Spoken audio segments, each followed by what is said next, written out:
আমলাতন্ত্রের কাছে জিম্মি হয়ে গেছেন এই সরকার। দেখেন, আমি শুরু থেকে, আপনি এখন বহুবার বলছি, কিন্তু আমি শুরু থেকে একটা কথা বলতেছি যে হাসিনা গণভবনে নাই, হাসিনা সচিবালয়ে আছে, বলছি, কিন্তু বহুবার বলছি আমি। স্বৈরতন্ত্রের আমলাতন্ত্র দিয়ে গণ অভ্যুত্থানের সরকার চলতে পারে না। জিনিসপত্রের দাম বাড়বে, কিন্তু জনগণের সমস্যা হবে না। তো সমস্যা কার হবে? সমস্যাটা হবে কার? দাম তো বাড়বে।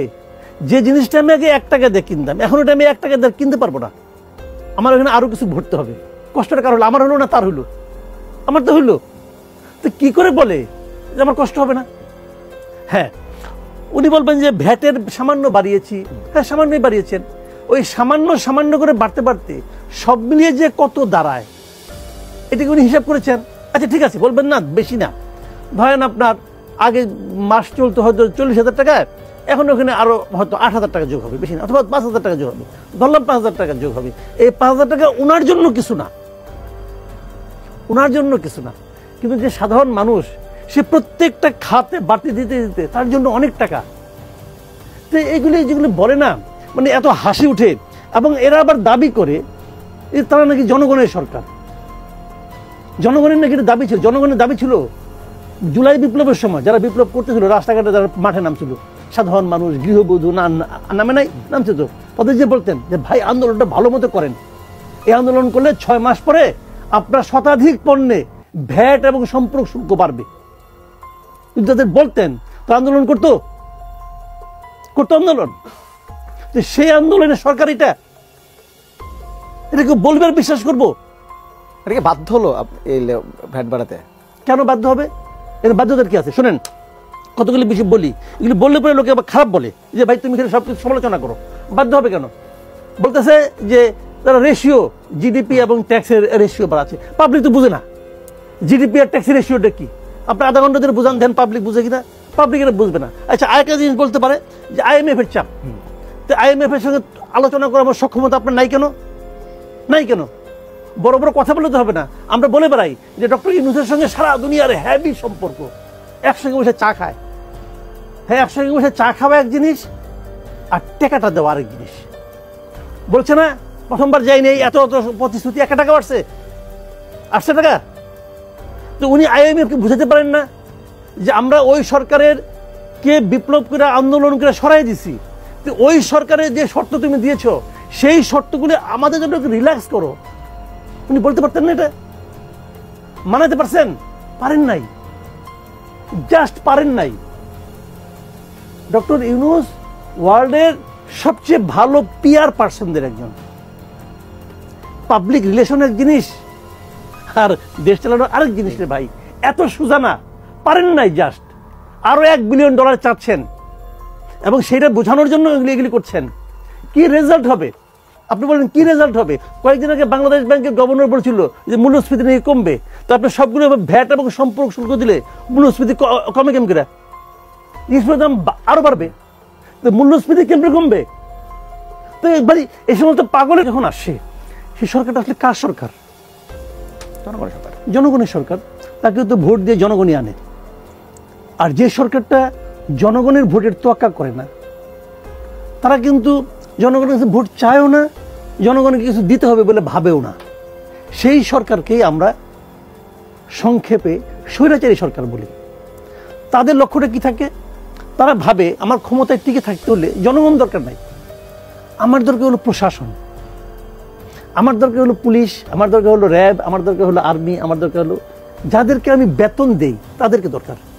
কিন্তু তাদেরকে আমি কত সুযোগ সুবিধা দিতে পারি সেটা আমি দেব, দিয়ে ওই লোকগুলি আমাকে যে কোনো ধরনের বিপদ আপদ থেকে রক্ষা করবে। এই যে মানসিকতাটা দেখেন, স্বৈরাচার কিন্তু ব্যক্তি না, স্বৈরাচার হলো একটা মানসিকতার নাম, এটা একটা মেন্টালিটি। এই যে মানসিকতাটা, এটা হলো স্বৈরাচারের মানসিকতা। এখন এই সরকারের তো জনগণ দরকার নাই। তারা কি ইলেকশন করবে? করবে না তো। তাদের কোনো জনগণের কাছ থেকে যেতে হবে না তো। তো তারা কি করছে?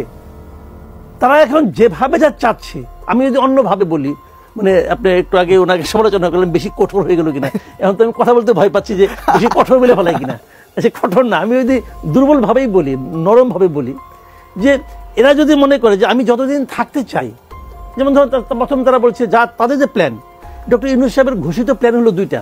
এটা হলো ডিসেম্বর পর্যন্ত থাকবেন একটা প্ল্যান, আরেকটা হলো আগামী বছরের জুন পর্যন্ত থাকবেন। তার মানে ওনারা মিনিমাম আরো 1 বছর থাকতে চান, তারা মিনিমাম। কিন্তু 6 মাসে ওনারা প্রমাণ করছেন যে ওনাদের এতদিন থাকার কোনো যোগ্যতা নাই। ঠিক আছে, কোনো যোগ্যতা নাই।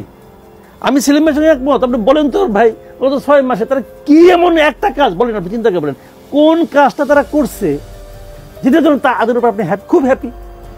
আমি মনে করি গত 6 মাসে দেশে যা কিছু ঘটছে এর মধ্যে একমাত্র আনন্দের ঘটনা হলো হাসিনা নাই। এটার সঙ্গে এই সরকারের কোনো সম্পর্ক নাই। এই সরকারের উপদেষ্টা তারা কি রাস্তায় নামছিল হাসিনাকে বিদায় করার জন্য? কেউ নামে নাই, 2-1 ছাড়া 80% লোক নামে নাই। এই সরকারের 80% সুবিধাভোগী ব্যক্তি হাসিনাকে তাড়ানোর জন্য নামে নাই। একটা সচিব নামে নাই।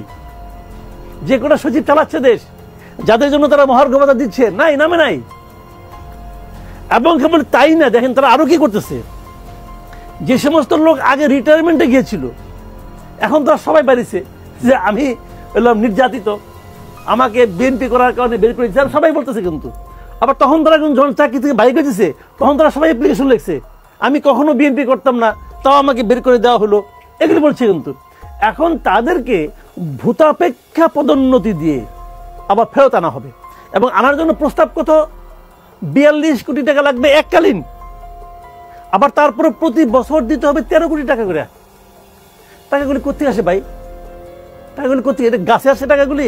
যে ঝাঁকি দিলে আমার পড়লো, কাকে দিবেন টাকাগুলো? যাদেরকে দিবেন এরা কেউ একজন লোক একটা ছবি দেখাতে পারবে যে তাদের কোনো ভূমিকা ছিল ওখানে? রাস্তায় বাদ দেন, রাস্তায় তারা জ্ঞানীগুণী লোক রাস্তায় নামবে কেন? তারা একটা কথা বলছে, একটা লেখা লেখছে কোথাও, ওদের কন্ট্রিবিউশনটা কোথায়? তাদেরকে আপনি টাকা দিচ্ছেন, তাদেরকে আপনি বিভিন্নভাবে হেল্প করছেন, তাদেরকে আপনি বিভিন্নভাবে এক ধরনের ঘুষ দিচ্ছেন, কেন? টিকে থাকার জন্য। অথবা আপনারা আমলাতন্ত্রের কাছে জিম্মি হয়ে গেছেন এই সরকার। দেখেন আমি শুরু থেকে, আপনি এখন বহুবার বলছি, কিন্তু আমি শুরু থেকে একটা কথা বলতেছি যে হাসিনা গণভবনে নাই, হাসিনা সচিবালয়ে আছে বলছি, কিন্তু বহুবার বলছি আমি। স্বৈরতন্ত্রের আমলাতন্ত্র দিয়ে গণ অভ্যুত্থানের সরকার চলতে পারে না। তাহলে এটা চলছে কেন? চলছে কেন? এই সরকার তো গণ অভ্যুত্থানের সরকারই না। আমি তো এই সরকারকে গণ অভ্যুত্থানের সরকার বলি না। সমস্ত অভিযোগগুলো এসেছে, যদি ব্রিটেনের যে নিয়ম কানুন, যে এই অভিযোগগুলো যদি সত্য নাও হয়, তদন্তের স্বার্থেও নাকে পদত্যাগ করতে হতো। আর এগুলো যে সত্য মিথ্যা আমরা এখনো জানি না, কিন্তু আমরা ওনাদের যে ক্যারেক্টার দেখেছি বিভিন্ন সময়, পুরো এই ফ্যামিলি কথাই বলবো, এই ফ্যামিলির মধ্যে যে সমস্ত নমুনা আমরা দেখেছি বিভিন্ন সময়, এটা সত্য হওয়ার সম্ভাবনাই বেশি। এবং উনি যে বাড়ি নিয়েছেন, এই বাড়িটা যে অন্য একজন মালিক, একজন বাঙালি, একজন ব্যবসায়ী মালিক, সেই মালিক বাড়ি তার কি কারণে দিয়েছে? ভালোবেসে দিয়েছে? সে তো আর পরকিয়া করতে যায় না, তার তো একটা হাজব্যান্ড আছে। তাহলে কি কারণে দিয়েছে রে ভাই? এটা তো বোঝাই যায় কি কারণে দিয়েছে। কিছু পাওয়ার জন্য দিয়েছে, লেনদেন আছে, ওইখানে দিলে পরে এখানে পাওয়া যাবে, এটা বোঝাই যায়। তো এইগুলো মানে উনি খুব সহজে এখান থেকে পার পাবেন না। আমার মনে হয় ওনার আরো অনেক কিছু হবে এরপরে। খালি এই পদত্যাগ করে উনি যে মুক্তি পেয়ে যাবেন, ছাড় পাবেন, আমি জানি না। আমার মনে হয়